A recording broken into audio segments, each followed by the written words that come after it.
Dear student, आज हम hard soft acid and base HSAB कठोर एवं मृदु अम्ल तथा क्षार टॉपिक के बारे में पढ़ेंगे, जो कि BSc part third inorganic chemistry के सिलेबस में। तो ये जो बच्चों जो हार्ड सॉफ्ट एसिड बेस का जो टॉपिक है, इसका जो सिलेबस, सबसे पहले हम इसके सिलेबस के बारे में देखते हैं। ये आपके सिलेबस में है और ये पूरी एक यूनिट है आपके। तो इसका क्या, इसमें हमें क्या क्या पढ़ना है, तो देखिए हमें इसमें पढ़ना है classifications of acid and base as a hard and soft, मतलब अम्ल और क्षार का कठोर व मृदु में वर्गीकरण पढ़ना है हमें।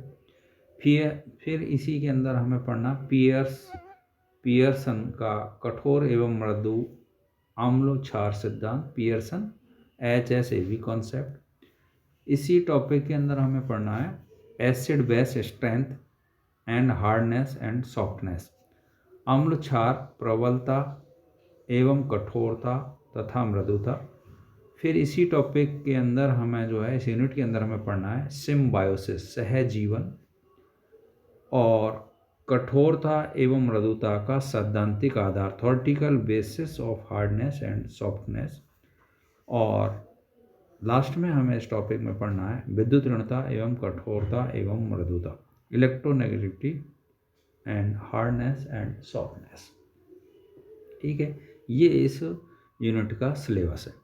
तो देखिए यहाँ पर सबसे पहले हम जो हार्ड सॉफ्ट एसिड बेस का जो टॉपिक है HSAB, जिसको शॉर्ट एब्रीविएशन के रूप में HSAB बोलते हैं।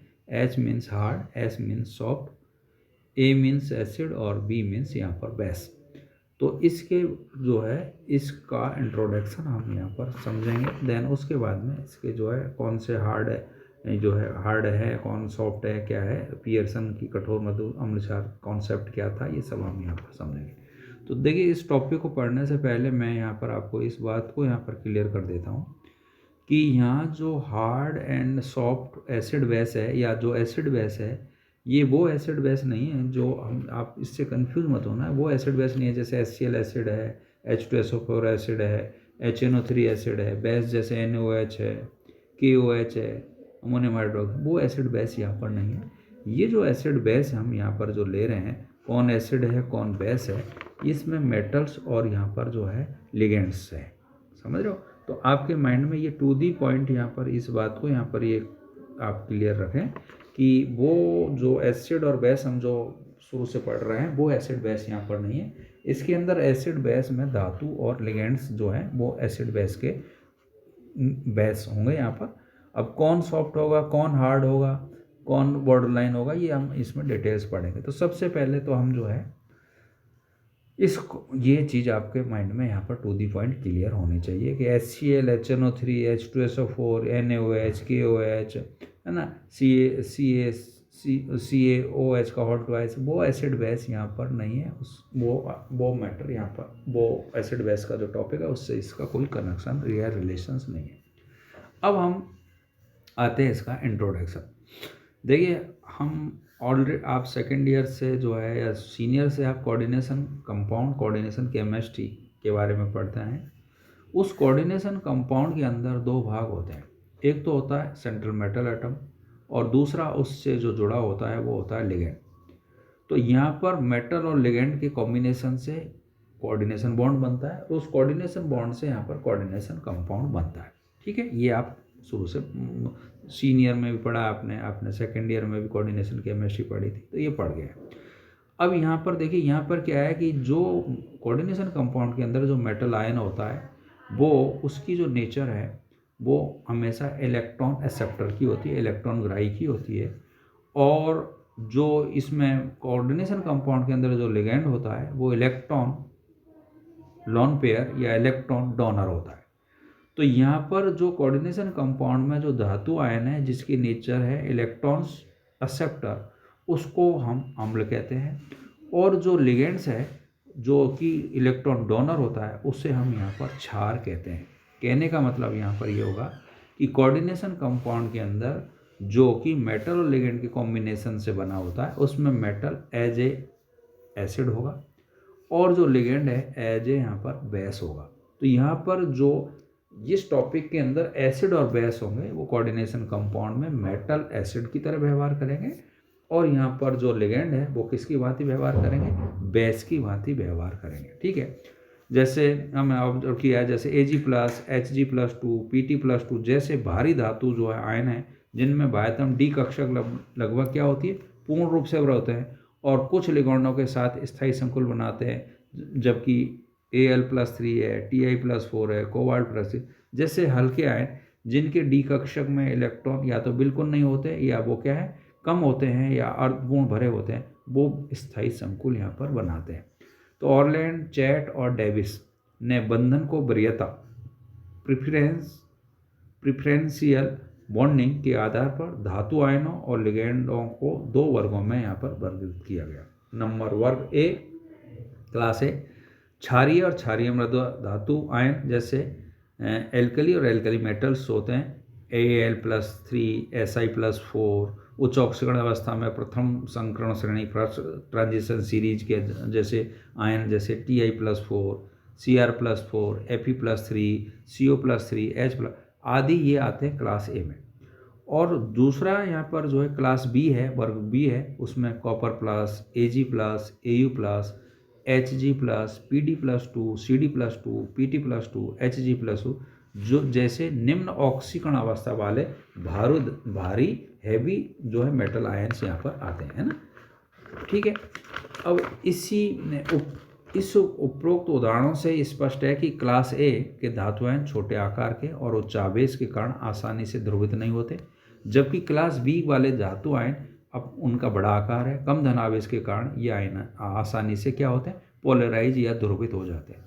धातु आयन के साथ स्थायी संकुल बनाने की क्षमता के आधार पर लिगेंडों को भी हमने किसको बनाया था, धातु आयनों को बांटा है। ऐसे ही हमने लिगेंड की भी दो क्लास बनाई, एक क्लास ए और दूसरी क्लास बी।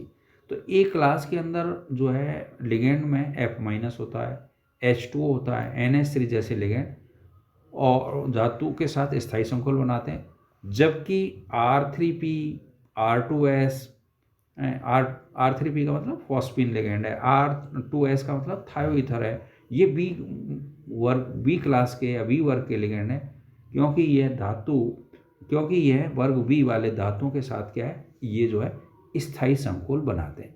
तो लिगेंड दाता परमाणु की क्लास ए और क्लास बी की धातुओं के साथ संकुल बनाने की प्रवृत्ति, तो यहाँ पर जैसे यहाँ पर इसमें दिया है क्लास ए के धातु आयन के साथ संकुल बनाने की प्रवृत्ति लिगेंड के बारे में, तो यहाँ पर जो है नाइट्रोजन की सबसे ज़्यादा है, उसके बाद में फास्फोरस की है, उसके बाद में आर्सेनिक, एंटीमनी, ऑक्सीजन, सल्फर, ये सीलिए, क्लोरीन, ब्रोमीन, आयोडीन यहाँ पर दिया है। इसी प्रकार क्लास बी के धातु आयन के साथ संकुल बनाने की प्रवृत्ति जो है इनकी जो है सबसे ज़्यादा है आई की, फिर Br की है, फिर Cl की, F है। तो इस तरीके से यहाँ पर क्लास वर्ग के धातु आयन, तो यहाँ पर ये जो लिगेंड है वो क्लास ए वर्ग के धातु आयन के साथ संकुल बनाने की प्रवृत्ति और क्लास बी के धातु आयनों के साथ संकुल बनाने की प्रवृत्ति यहाँ पर इस टेबल के अंदर क्लियर की गई।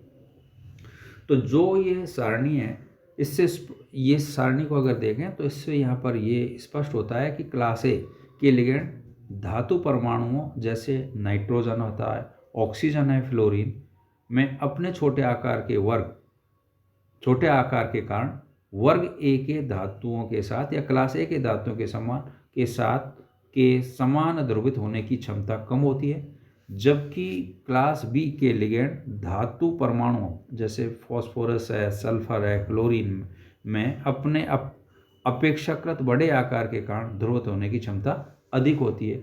अतः इन दाता परमाणुओं से युक्त लिगेंड क्लास बी की धातुओं जिनकी ध्रुवित होने की क्षमता अधिक है के साथ स्थायी संकुल बनाते हैं।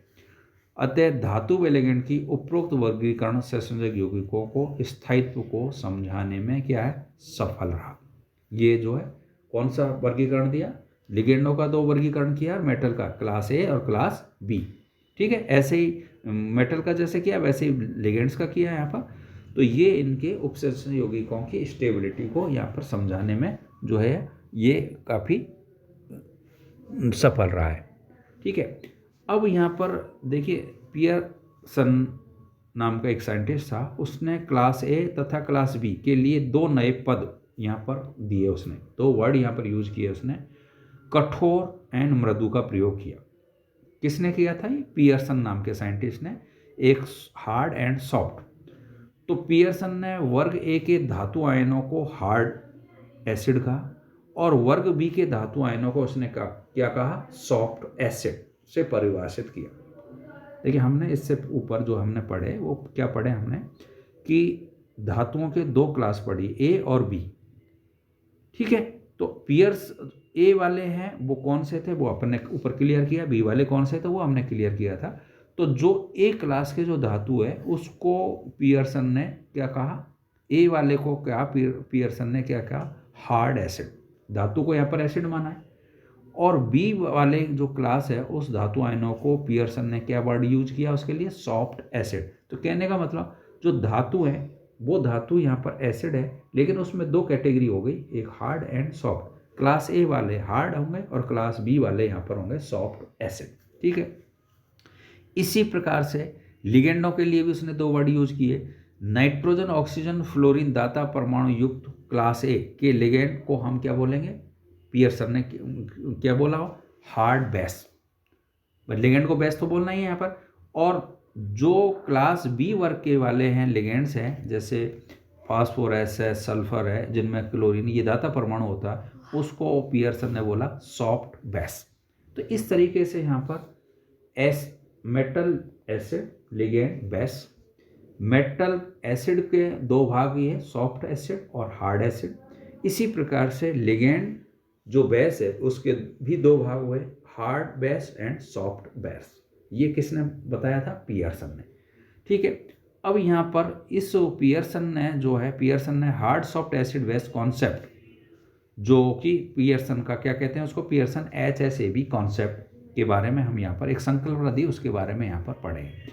इस के अनुसार लुईस अम्ल और क्षार अभिक्रिया निम्न प्रकार से प्रदर्शित किया जाता है। जैसे लुईस अम्ल और लुईस क्षार हम लेते हैं, तो यहाँ पर ये होता है लुईस अम्ल है वो होता है ए माना है इसने, और लुईस क्षार को इसने बी और उसमें 2 इलेक्ट्रॉन लगाए। तो ए जो लुईस अम्ल है वो एक्सेप्टर है और बी जो लुईस क्षार है वो है यहाँ पर डोनर। ठीक है, तो ए और बी दोनों मिलकर के यहाँ पर मतलब लुईस एसिड और लुईस बेस मिलकर के यहाँ पर संकुल बन गया AB। ठीक है, तो इस अभिक्रिया, इस उपरोक्त लुईस अम्ल और क्षार अभिक्रिया में प्राप्त संकुल स्थायित्व को समझाने के लिए ये जो ए और बी जो कॉम्प्लेक्स बना है किससे? लुईस एसिड और लुईस बेस से, वो स्टेबल है या नहीं है इसको समझाने के लिए यहाँ पर पियरसन ने एक साधारण नियम दिया, जिसे पियरसन का क्या बोलते हैं? Hard soft acid base concept कहते हैं। तो इस कॉन्सेप्ट के अनुसार कठोर अम्ल कठोर क्षार के साथ और मृदु अम्ल मृदु क्षार के साथ, मतलब हार्ड एसिड हार्ड बेस के साथ और सॉफ्ट एसिड सॉफ्ट बेस के साथ बंध बनाने को वरीयता देते हैं, जिससे एक अधिक स्थायी संकुल प्राप्त होता है। या दूसरे वर्ड्स में यहाँ पर मैं इस बात को यहाँ पर आपको समझा दूँ सिंपल वे में, कि अगर हमारा एसिड जो है हार्ड है और हमारा बेस भी हार्ड है और उसके कॉम्बिनेशन से अगर कॉम्प्लेक्स बनता है तो वो कॉम्प्लेक्स क्या होगा? Stable, according Pearson concept. दूसरा, अगर हमारा एसिड भी सॉफ्ट है और हमारा बेस भी क्या है? सॉफ्ट है, और इन दोनों के कॉम्बिनेशन से जो है कॉम्प्लेक्स बनता है तो वो कॉम्प्लेक्स भी क्या होगा? स्टेबल। इसके विपरीत क्या होगा? अगर हमारा एसिड हार्ड है और बेस जो है सॉफ्ट है, इसके कॉम्बिनेशन से जो कॉम्प्लेक्स बनेगा, कॉम्प्लेक्स तो बनेगा लेकिन वो लेस स्टेबल है। डिटो, अगर हमारा अम्ल सॉफ्ट है और बेस जो है हार्ड है, तो इसके कॉम्बिनेशन से जो कॉम्प्लेक्स बनेगा वो यहाँ पर क्या होगा? कम स्टेबल होगा। ये पियरसन ने कहा। कहने का मतलब hard combination that is stable complex, base stable complex, soft soft combination उससे भी स्टेबल कॉम्प्लेक्स बनेगा, हार्ड सॉफ्ट कॉम्बिनेशन या सॉफ्ट हार्ड कॉम्बिनेशन उससे कम स्टेबल कॉम्प्लेक्स यहाँ पर बनेगा। तो ये पियरसन का कॉन्सेप्ट कहलाता है, ये पियरसन ने ये धारणा दी थी। ठीक है, तो इसको आपने देखिए, इस लेक्चर में हमने समझा कि जो मेटल है वो एसिड है और जो हमारा लिगेंड है वो बेस है। मेटल की दो कैटेगरी बनाई, हार्ड एंड सॉफ्ट, और इसी प्रकार से किसकी, लिगेंड्स की दो कैटेगरी बनाई, हार्ड एंड सॉफ्ट। और इस पियर्सन कॉन्सेप्ट से हार्ड हार्ड कॉम्बिनेशन और सॉफ्ट हार्ड कॉम्बिनेशन से बनने वाले कॉम्प्लेक्स को, स्थायित्व को समझा। आई होप आपको समझ में आया। Thank you. Doctor H S Goswami, government college Kota.